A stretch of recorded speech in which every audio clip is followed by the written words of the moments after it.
Bom dia, pessoal. Hoje nós vamos estudar a teoria atômica de Dalton. John Dalton, que nasceu em 1766 e morreu em 1844, foi um químico, físico e meteorologista inglês que contribuiu bastante para a ciência. Além de seus trabalhos com teoria atômica, ele contribuiu com o estudo dos gases, que a gente vai ver no capítulo mais à frente. Em sua teoria, ele afirmou que a matéria é formada por pequenas partículas indivisíveis, semelhante à teoria dos gregos Leucipo e Demócrito. Só que as conclusões dos trabalhos de Dalton foram coerentes com as leis ponderais das reações químicas, que a gente estudou, a lei de Proust e a lei de Lavoisier. Alguns pontos básicos da teoria de Dalton são: a matéria é formada por partículas indivisíveis, que foram chamadas também de átomos. O termo átomo a gente já sabe, o A significa não e tomos divisível. Os átomos de um mesmo tipo, ou seja, de um mesmo elemento químico, são iguais em tamanho, forma e massa, e diferentes dos outros átomos dos outros elementos químicos. Os átomos podem se unir uns aos outros, formando moléculas. E as reações químicas podem ser considerados processos em que ocorre a separação e a união de átomos. Na teoria de Dalton, ele conseguiu explicar o conceito de elemento químico, o conceito de molécula e o conceito de reação química. Por isso é tão importante estudar esse modelo até hoje. Então, no exemplo de uma reação química, a gente tem dois átomos que estão formando uma molécula, reagindo com outros dois átomos de cor vermelha que estão formando outra molécula. Quando eles reagem, o que acontece? Essa ligação entre esses átomos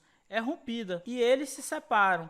Logo em seguida, é feita uma ligação entre o átomo preto e o átomo vermelho, formando outras duas moléculas diferentes. Então, esse é o conceito de reação química: uma separação e união de átomos para formar moléculas diferentes. Essas reações obedecem às leis ponderais de Lavoisier e Proust.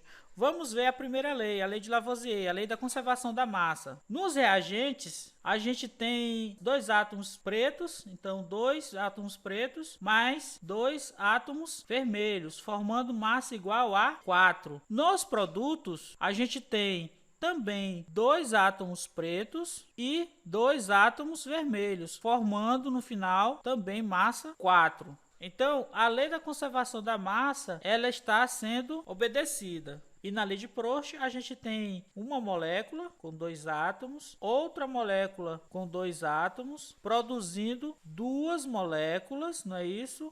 Que tem 4 átomos. Se eu tiver aqui duas moléculas, aqui eu vou ter duas e aqui eu já vou ter 4.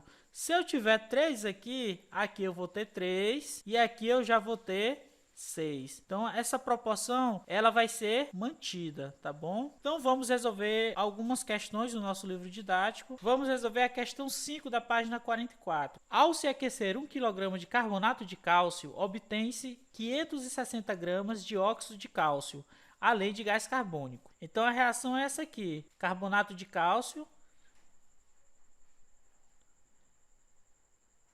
sendo aquecido, produzindo óxido de cálcio e gás carbônico. Então, ao se aquecer 1 kg, a gente tem a formação de 560 gramas de óxido de cálcio, além do gás carbônico. A gente não sabe a massa do gás carbônico. Então, na letra A, pergunta: qual é a massa do gás carbônico? Então, ele quer saber a massa do gás carbônico. E na letra B, ele quer saber qual a relação entre a massa do óxido de cálcio formado e o carbonato de cálcio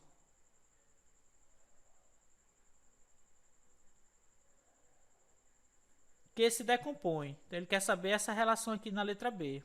Então, na letra A, é muito simples, é a lei de Lavoisier, a lei de conservação da massa. Se eu tenho 1 kg aqui nos reagentes, nos produtos, eu vou ter que ter também 1 kg. Então, se eu tenho 1 kg aqui e aqui eu tenho só 560 gramas, quanto falta para completar 1 kg?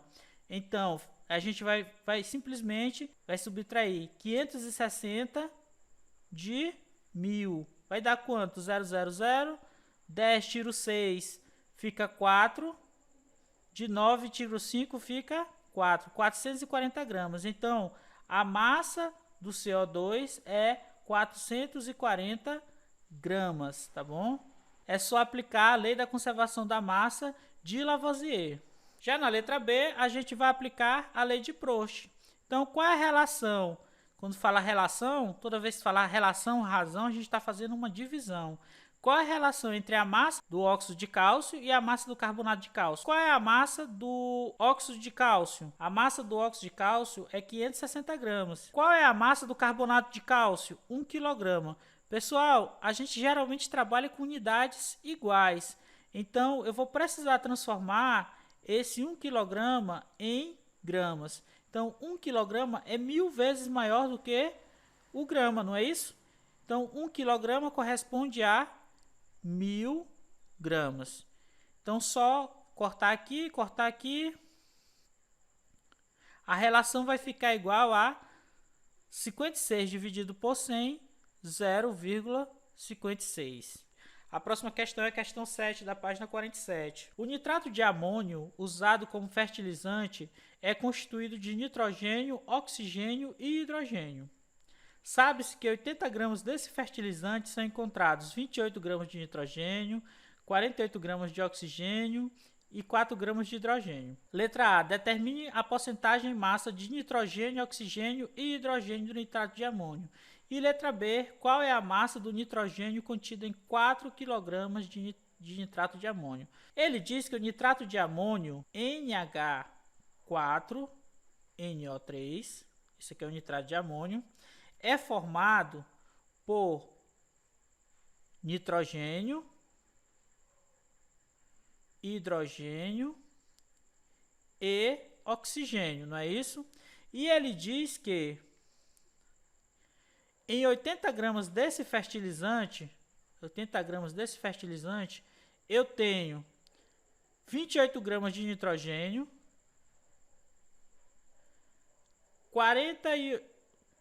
48 gramas de oxigênio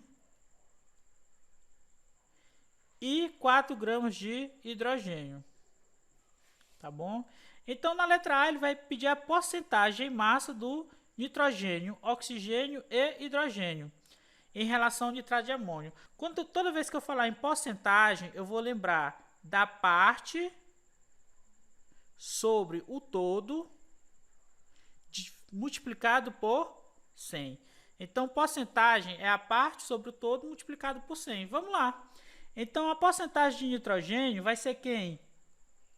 A parte do nitrogênio, 28, dividido pelo todo, 80, vezes 100. A porcentagem de hidrogênio vai ser quem?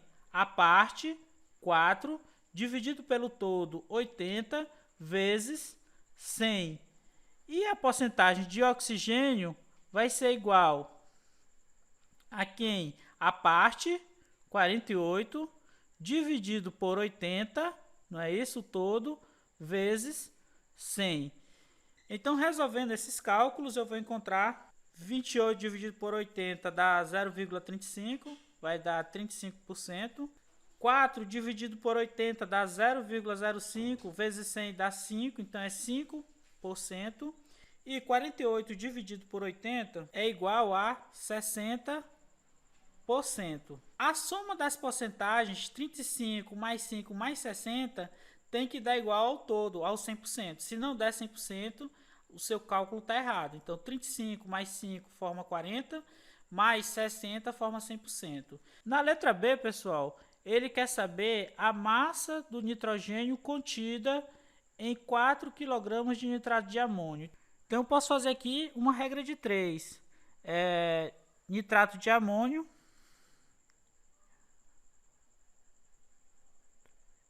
e nitrogênio. Se em 80 gramas de nitrato de amônio eu tenho 28 gramas de nitrogênio, em 4.000, lembrando, 4 quilogramas é igual a 4.000 gramas. Então, em 4.000 gramas eu vou ter quanto? Então, cruz credo, né? 80x 80x é igual a 4.000 vezes 28. Simplificando aqui, ó, corta aqui. X vai ser igual a 400 vezes 28 dividido por 8. X vai ser igual, aqui cortando aqui, vai ficar 50. Não é isso? 50 vezes 28 vai ficar 0. 8 vezes 5, 40. Vai 4. 2 vezes 5, 10. E 4, 14. Vai ficar 1.400 gramas. Para transformar em quilos, eu posso dividir tudo por 1000. Vai ficar igual a 1,4 quilogramas. Tanto faz eu colocar em gramas como em quilogramas. Então, pessoal, nossa aula de hoje fica por aqui. Façam as atividades, assistam as videoaulas. Qualquer dúvida, estou à disposição de vocês. E até a nossa próxima aula.